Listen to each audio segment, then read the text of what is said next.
seandainya ada bank yang mengaku syariah tapi dia tidak menjalankan prinsip-prinsip syariah, kalau saya nabung di dia, maka dosa saya menjadi lebih besar. Atau dia bank itu dosanya lebih besar. Bukan hanya riba, tetapi dia juga memperjualbelikan ayat-ayat Allah, dan dia juga telah menghalalkan sesuatu yang jelas haram.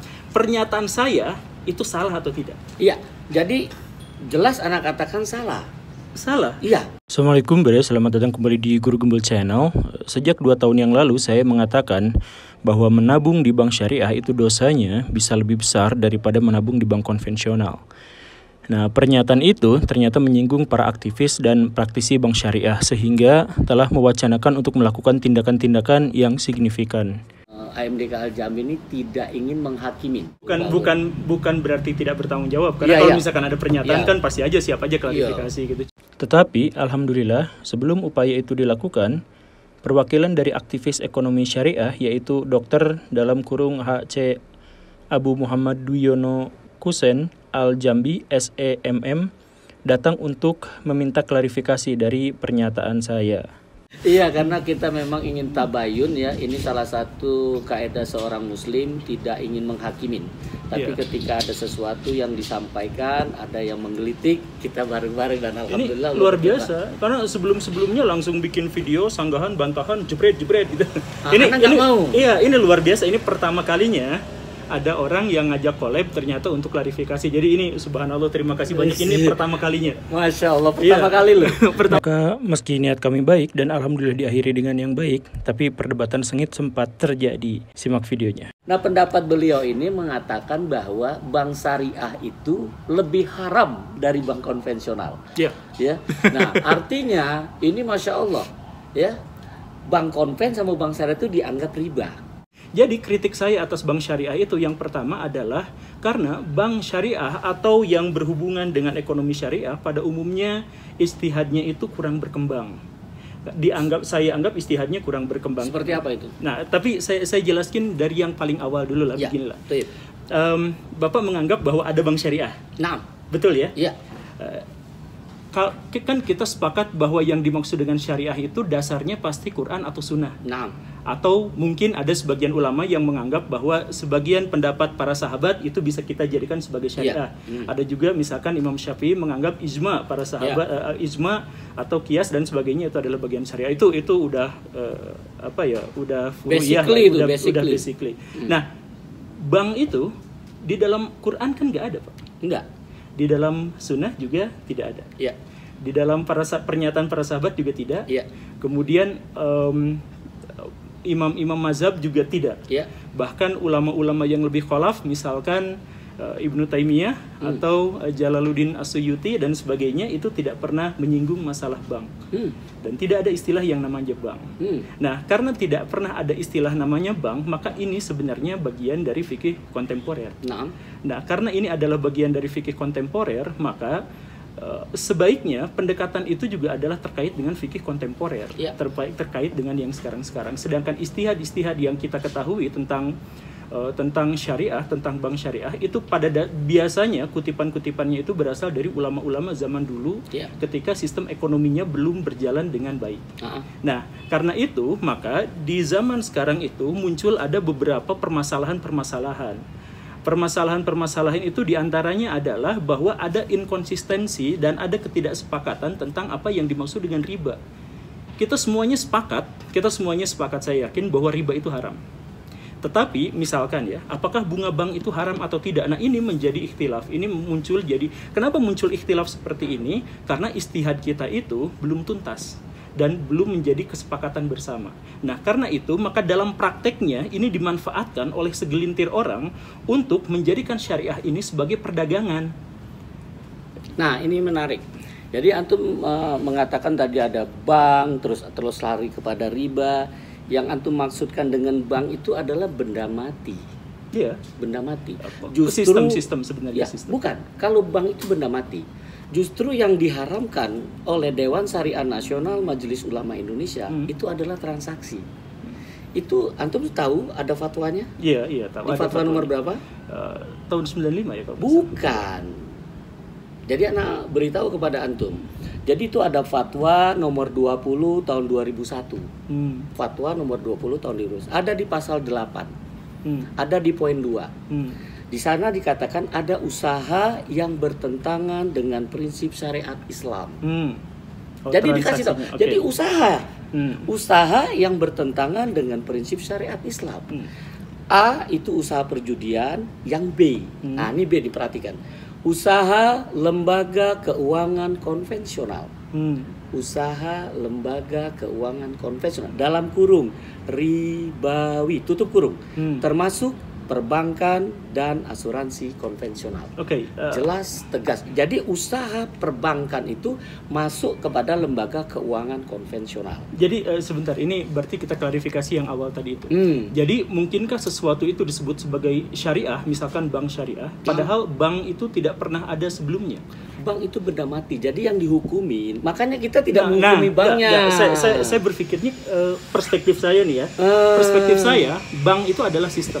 Bukan. Jadi justru di sini yang dilarang dalam syariat, yang dihukumin oleh ulama, oleh kita ini usahanya. Jadi begini, oke, usahanya ya. Iya. Berarti sistemnya, usahanya, ribanya, transaksinya, kegiatannya, akadnya. Ini yang terlarang dalam syariat Islam. Betul. Ini sebenarnya belum masuk bahasan, tapi ini adalah argumentasi yang tadi saya awal itu yang saya bilang. Jadi begini, Pak.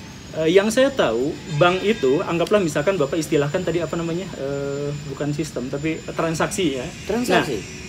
Jadi Bapak tahu apa perbedaan hubungan antara bank dengan tempat duduk Bapak? Apa? Sama-sama berasal dari bahasa Italia, dan memang bank pertama di seluruh dunia. Bangku, iya. Bangku itu sebenarnya diambil dari bahasa Italia banco, dan banco itu memang awal mula dari bank. Jadi ceritanya begini, ini pendapat saya, silahkan dikonfirmasi sama-sama, diklarifikasi sama-sama. Jadi di zaman Nabi itu ada semacam transaksi yang disebut sebagai riba. Ada riba kan? Nah, riba itu siapa yang melakukannya? Individu-individu, nggak ada perusahaan. Nggak ada perusahaan yang bikin satu sistem kemudian di situ ada ribanya, itu nggak ada. Di zaman Nabi itu yang dimaksud dengan riba itu ada satu individu, entah itu orang Yahudi, entah itu orang fasik dan sebagainya, itu melakukan riba.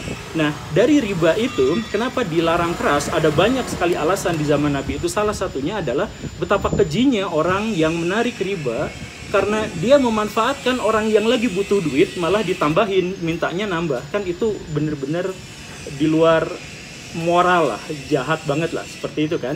Nah, di zaman Nabi ribanya seperti itu. Nah, riba itu menjadi melembaga itu gara-gara bank. Nah, jadi ceritanya di abad pertengahan itu kaum muslimin sudah sangat kaya raya di Baghdad itu.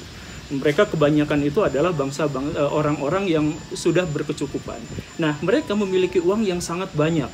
Tetapi uang pada waktu itu terbatas pada dinar dan dirham. Nah, emas batangan gitu atau yang mata uang koin yang seperti itu, fulus belum ada.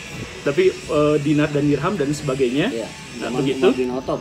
Enggak, zaman khalifah, zaman kehalifan. Setelah Abdul Malik bin Marwan ke sana sampai sampai Al-Watsik sampai seterusnya.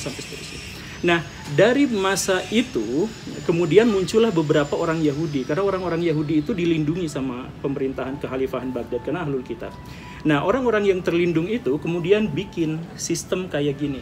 Kamu punya uang banyak, gampang dirampok. Kalau rumah kamu kebobol maling gimana dan sebagainya. Maka orang itu bikin semacam perusahaan tempat menyimpan uang. Nah, tempat menyimpan uang, dia ada bodyguardnya, dia ada apa dan sebagainya. Nah, tempat penyimpanan uang itu kemudian simpan uang di saya, tapi bayar. Nanti sebagai bukti bahwa kamu nyimpan di saya kasih syak, yang kemudian sekarang berkembang namanya menjadi cek. Jadi cek itu yang sekarang kita punya itu sebenarnya diambil dari bahasa Arab di zaman pertengahan. Begitu. Nah, jadi dari sini kalau saya punya uang 2.000 Pak, punya 2.000 misalkan, saya mohon maaf ya, ini contoh aja, ini mah bukan parkir. Nah, ini 20.000 lah. Menurut Bapak ini uang kartal apa uang giral Pak? Itu Iya. kartal. Ini uang kartal. Nah, sebenarnya ini aslinya giral, Pak. Tapi semua referensi pasti menyebut ini adalah uang kartal. Kenapa seperti itu dan kenapa saya harus menyebutnya uang giral? Ini saya berikan penjelasan agak panjang, mohon maaf ya Pak ya. Nah, kenapa saya harus sebut bahwa ini adalah uang giral? Karena sebenarnya ini tuh dulu adalah cek. Uang aslinya itu adalah yang nilai ekstrinsik dan intrinsiknya sama. Jadi dalam artian dinar dan dirham itu uang beneran. Itu uang beneran. Nah, karena disimpan, kemudian orang-orang menyimpan, ya udah buktinya apa? Buktinya ini. Nah, bukti bahwa saya di DC saya nyimpen uang 100.000, saya nyimpen 200.000 dinar dan sebagainya. Ini akhirnya karena kalau misalkan mau beli kuda ternyata lebih praktis pakai ini, karena semua orang juga ternyata menggunakan ini, akhirnya ini berubah menjadi cek itu yang awalnya uang giral itu menjadi uang kartal. Kan seperti sekarang itu. Kan giral masih ada juga. Iya memang Ya. sekarang juga masih ada, masih banyak, masih. Ya, nah, makanya ini, di sini pemahamannya tentang riba itu sendiri. Ya, nah, riba itu sebentar kan Pak, sebentar saya mohon maaf ya sebentar ini. Nah, karena itu, maka bank-bank inilah yang pertama kali menciptakan uang kertas dan inilah yang pertama kali mengubah ada dinar dirham sebagai mata uang yang nilainya sama dan konsisten dan berubah menjadi cek. Nah, dan itu yang pertama mereka mengubahnya. Kemudian yang kedua adalah bahwa si uang cek ini pada akhirnya juga untuk menyimpannya, untuk pinjam meminjam, untuk bertransaksi dan sebagainya, karena bank itu bersifat institusi, bersifat lembaga, dan ini menjadi sebuah perusahaan, maka pasti ada orang yang digaji, pasti ada orang yang dibayar, ada penjaganya, ada dan sebagainya. Ya. Nah, sistem bank inilah yang kemudian berkembang di Eropa, karena nanti pas zaman Renaissance, ide-ide Islam itu masuk semuanya ke Eropa. Begitu kan? Ya. Termasuk masuk ke Italia. Nah, orang-orang Yahudi yang tadi itu berkembangnya ke Italia. Nah, jadilah bangku-bangku seperti ini tempat bertransaksi. Nah, bangku-bangku inilah menjadi besar. Nah, riba berevolusi. Riba yang awalnya hanya dikelola oleh 1 orang, 2 orang, 3 orang, dan itu secara tidak sengaja kalau ada yang meminjam sama saya boleh, tapi sekian kali lipat pengembaliannya. Awalnya seperti itu. Berubah menjadi ini adalah sebuah perusahaan yang banyak orangnya, banyak penjaganya, banyak kurirnya, banyak apanya, yang kemudian meminta. Maka kalau misalkan di dalam Quran dan di dalam Sunnah dan pernyataan para sahabat itu tidak pernah ada, kemudian muncullah istihad katakanlah dari orang-orang di zaman itu, yaitu orang-orang Yahudi yang menciptakan sistem di mana riba bertransformasi dan memaksa sistem di seluruh dunia menjadi sistem riba, maka ribanya itu bermasalah, banknya juga bermasalah. Karena banklah yang menciptakan uang, kartal yang barusan kita sebut itu, banklah yang menciptakan uang itu, dan banklah yang kemudian membuat riba itu menjadi sebuah keniscayaan. Karena kalau saya pinjam ke Bapak, sebagai pribadi, Bapak bisa aja mau kasih tambahan, mau enggak jadi masalah. Karena sebagai pribadi, Bapak nanggung dosa ribanya itu pribadi. Tapi kalau sudah jadi sebuah perusahaan, ada orang yang harus digaji dan lain sebagainya, maka meniscayakan bank itu pasti menjadi riba. Nah, kita kembali ke topik masalah tentang riba itu sendiri. Enggak, kita bicara soal bank syariah. Iya. Sebelum ke bank syariah kan tadi bahasan kita adalah riba. Iya. Kan nanti mengatakan bahwa bank syariah itu lebih haram dari bank konvensional. Ya. Dan kita akan bahas kenapa dia haram. Itu kan bahasanya adalah tadi riba. Riba definisinya itu apa? Itu kan tadi terlalu lebar. Ini kan untuk orang awam yang bisa kita tahu.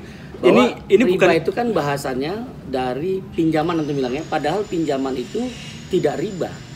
Iya, pinjaman emang tidak riba. Pinjaman itu tidak riba. Yang menjadikannya riba itu adalah tambahan-tambahan kan. Ada uang pengembalian yang lebih daripada uang pokoknya, itu yang namanya riba. Boleh saya kasih tahu Pak Oke. Jadi pinjaman dengan hutang itu berbeda. Jadi yang namanya pinjam, Pak Guru saya pinjam. Pinjam ini apa nih? HP-nya. Ketika antum kasih atau uang tadi, mana uang tadi? Saya pinjam coba. Mana? Biar jelas ya. Nggak apa-apa ini. Ini hilang di sini. Nah, yang keluar lebih gede, Pak. Nah, ini saya pinjam. Kalau saya pinjam, ini tidak bisa saya manfaatkan. Saya cuma bisa ngeliatin, ini uang dari Pak Guru. Karena ini akan saya pulangkan lagi. Ini juga yang saya pulangin. Iya. Itu yang namanya pinjaman. Tapi kalau hutang, Pak Guru saya hutang. Ini hutang. Ketika hutang ini saya bisa belanjain karena udah berpindah hak kepemilikan. Bukan. Bukan. Itu hutang. Iya, hutang. Jadi pinjaman dengan hutang itu berbeda, Pak. Jadi yang namanya ini, jadi kalau pinjaman itu ada dua. Pinjaman ada dua. Ketika dia ada tambahan, diminta ada ujroh atau ada upah pinjaman itu nama berubah menjadi sewa. Yeah. Itu ijaro namanya. Yeah. Tapi ketika pinjaman itu tidak ada tambahan, itu namanya ariyah. Nah, sekarang yang membahas riba itu adalah hutang. Hutang kalau tidak ada tambahan namanya qard. Kalau dia ada tambahan namanya riba. Jadi bahasan kita itu harusnya di hutang. Jadi posisi bank konvensional akad utama dia adalah hutang. Bahasan yang tadi Bapak sebut di awal itu adalah saya harus mengklarifikasi pernyataan soal bank syariah dengan bank konvensional. Makanya Nana kasih tahu. Makanya penjelasan yang tadi saya bilang itu terlalu panjang dan bukan untuk orang awam dan sebagainya. Saya harus tekankan begini, Pak. Kalau di dalam Quran dan Sunnah tidak ada, pernyataan para sahabat tidak ada, imam mazhab semuanya tidak ada tentang bank, kemudian ada istihad dari orang Yahudi yang mengubah semua sistem dan akhirnya mengubah riba dan memaksa orang lain semuanya menjadi terniscayakan. Kan sekarang bank syariah berapa persen di seluruh dunia kan? Jadi sisanya itu adalah riba, sisanya adalah sistem riba. Nah, kalau misalkan Bapak membahas masalah riba kemudian menentang riba, kenapa nggak menentang bank sebagai awal mula? Bukan, karena bank, saya bilang tadi, posisi bank itu adalah benda mati. Justru benda mati itu bangunan banknya benda mati, tapi sistem perbankan. Nah, ini yang dirubah. Nah, sistem perbankan itu adalah awal mula. Makanya dari seluruh riba. Jadi transformasi riba dari yang dulu individual di zaman Nabi berubah menjadi sekarang jadi sistem. Bahkan bisakah kita misalkan lepas dari riba sama sekali? Kalaupun mungkin kita bisa, anak cucu kita tidak bisa, teman-teman sekolah kita tidak bisa, karena itu sudah menjadi sebuah sistem. Makanya ini anak datang. Makanya yang harus jadi masalah itu adalah kenapa bank yang menjadi awal mula dari perubahan uang kartal jadi uang giral, yang menjadi awal mula dari transformasi riba itu. Kenapa kita nggak mempermasalahkan? Kan itu nggak ada di dalam Quran, nggak ada di dalam Sunnah, nggak ada pernyataan para sahabat. Gitu. Karena ini bukan dalam posisi ibadah. Al-aslu fi ibadah atau betul. Ini muamalah, al-aslu fi muamalah al-ibaha aikuna dalil ala tahrimha. Jadi dasar muamalah itu boleh semua, walaupun tidak ada di Quran, walaupun tidak ada di hadis. Karena ini adalah fikih yang akan tadi kontemporer gitu loh. Bagaimana dengan sebuah praktek yang tidak ada dalam Quran, tidak ada dalam Sunnah, tapi dia memunculkan riba? Semua yang ada di bank syariah itu pernah dilakukan oleh Rasulullah, oleh para sahabat. Itu yang di bank syariah. Gak ada bank. Di zaman Nabi gak ada bank? Bukan, jangan tuh bilang tadi kan. Iya, transaksinya gitu. Kalau misalkan, jadi kita tidak ngomong banknya itu, saya bilang tadi benda mati. Jadi yang dihukumin oleh ulama kita ini adalah usaha. Usahanya. Jadi tolong diperhatikan usahanya yang dihukumin. Makanya bank itu banyak orang mengatakan bank konvensional, bank syariah. Bank konvensional, bank syariah itu ketika berubah menjadi syariah, akad-akadnya syariah semua bisa menjadi halal. Jadi yang dihukumin adalah usahanya. Jadi sebuah sistem atau sebuah transaksi. Nah, sistemnya itu yang dirubah. Iya, sistemnya harus dirubah. Nah, makanya sistem yang dilakukan di bank konven hampir semua menggunakan akad-akad hutang. Betul. Hutang itu dalam syariat Islam dibenarkan, dibolehkan. Halal. Setuju. Cuman dia rakus karena dia mengambil bunga. Dia minta tambahan. Sudah itu ketika terlambat ada denda. Ketika dipercepat ada penalti. Itu yang dilakukan oleh perbankan ribawi. Dan itu tidak boleh kan? Nggak boleh, makanya dihukumin. Nah, kalau ada bank syariah. Nah, di bank syariah itu nggak boleh dilakukan. Kalau ada bank syariah yang melakukan hal seperti itu, maka saya katakan, satu, di sana dosanya sama dengan riba. Dua, di sana dosanya lebih besar daripada riba karena dia menghalalkan yang haram. Kenapa? Karena dia nyamar jadi syariah. Enggak, di syariah itu ketika hutang nggak boleh ada tambahan. Enggak, bukan. Rp1. Iya, betul, setuju. Nah, di mana ribanya? Yang antum katakan di bank syariah ketika hutang tidak ada syarat di awal tambahan, Iya, tidak ada iya. denda keterlambatan, tidak ada penalti. Di mana ribanya? Iya, oke. Nah, kan pertanyaan saya tadi, kalau ada bank syariah yang melakukan hal seperti itu, seperti bank konvensional, Iya, ya ada kan? Akad kod. Enggak. Tadi Bapak jelaskan bahwa bank syariah tidak melakukan ini, dan ini, begitu ya? Tidak ada Oke. ketika hutang, tidak boleh ada denda Baik. keterlambatan. Tidak boleh ada denda hutang, Tidak tidak ada ada penalti, tidak boleh ada tambahan. apalagi bunga dan sebagainya. Nggak Oke? boleh. Kalau ada bank syariah yang melakukan seperti itu, kalau ada ya, dan kemudian saya katakan bahwa menabung di bank seperti itu, bank syariah seperti itu, maka dosanya lebih besar daripada riba. Ditangkep, Pak. Iya, bukan. Anak kasih tahu. Justru ini dihukumin loh. Iya. Karena undang-undang kita, ini undang-undang yang menghukumin. Undang-undang 21 tahun 2008 ada di pasal 56. Kalau ada perbankan syariah tidak bisa menjalankan prinsip syariat, itu baik pegawainya, ya, pemimpin cabangnya, direksinya, sudah itu komisarisnya, DPS-nya, itu bisa akan diberhentikan, dipidana. Iya. Nah, kalau seperti itu, balik lagi ke pernyataan saya yang harus saya klarifikasi tadi. Nah. Kalau seandainya saya mengatakan bahwa ada bank yang tidak syariah atau tidak menjalankan syariah, kemudian dia malah mengatakan bahwa kami syariah, lalu dia melakukan hal-hal semacam itu. Ini kerjaan kita yang harus. Makanya saya katakan di situ itu menjadi lebih haram. Karena dia menghalalkan riba dan dia menggunakan syariat Islam untuk berjual beli. Itu makanya ana butuh antum itu ana jelasin itu. Jadi ketika kita menghukumin seseorang, kita dengan dalil ana bawakan ini undang-undang yang dilanggar. Ya. Ini undang-undang yang dilanggar. Ada di pasal 19 itu bagaimana bank syariah itu melakukan Makanya yang transaksinya. saya bilang tadi itu ini adalah totem pro parte. Jadi Gitu. bukan berarti seluruh bank. Saya katakan kalau ada bank yang mengaku syariah tetapi dia tidak, kan ini banyak ya. Ini banyak, betul ya, banyak ya. Makanya ini ketika antum menyampaikan itu, ketika mengatakan bank syariah lebih haram dari bank konven, apakah ini dengan ilmu, apakah tanpa ilmu, atau sedang gregetan gitu loh. Menurut Bapak, Kalau dengan Anda yang ngelihat barusan, tidak dengan ilmu, tanpa ilmu, ini dengan emosi karena dengar kabar. Karena hampir sebagian besar yang saya datangin itu karena gregetan melihat yang dilakukan, bukan dari konsep ilmunya. Karena alhamdulillah orang tua kita yang mendirikan, mempublikasikan, menghadirkan hadirnya bank syariah di Indonesia itu dengan ilmu mereka. Nggak, sebenarnya dengan begini, Pak. menyampaikan kepada pemerintah pada saat itu yang belum suka dengan kata syariah. Ini sebenarnya adalah pernyataan bukan antara ilmu dengan bukan ilmu dan sebagainya, tapi ini adalah antara konsep dengan realitas. Begitu Itu kan? yang saya maksud dengan Iya. ilmu itu. Jadi dengan Jadi, dasar-dasar. Kalau Anda melihat antum mungkin dengan dapat informasi dengan itu gergetan gitulah dengan Bukan saya dapat informasi. Ini mohon dijawab ya, mohon Iya. dijawab yang tadi. Dan ini kembali ke topik awal kita. Nah. Kita gak kemana-mana. Kita fokus ke pernyataan saya. Pernyataan saya adalah seandainya ada bank yang mengaku syariah tapi dia tidak menjalankan prinsip-prinsip syariah, kalau saya nabung di dia, maka dosa saya menjadi lebih besar. Atau dia bank itu dosanya lebih besar. Bukan hanya riba, tetapi dia juga memperjualbelikan ayat-ayat Allah dan dia juga telah menghalalkan sesuatu yang jelas haram. Pernyataan saya itu salah atau tidak? Iya. Jadi jelas anak katakan salah. Salah. Iya. Jadi Kalau kenapa?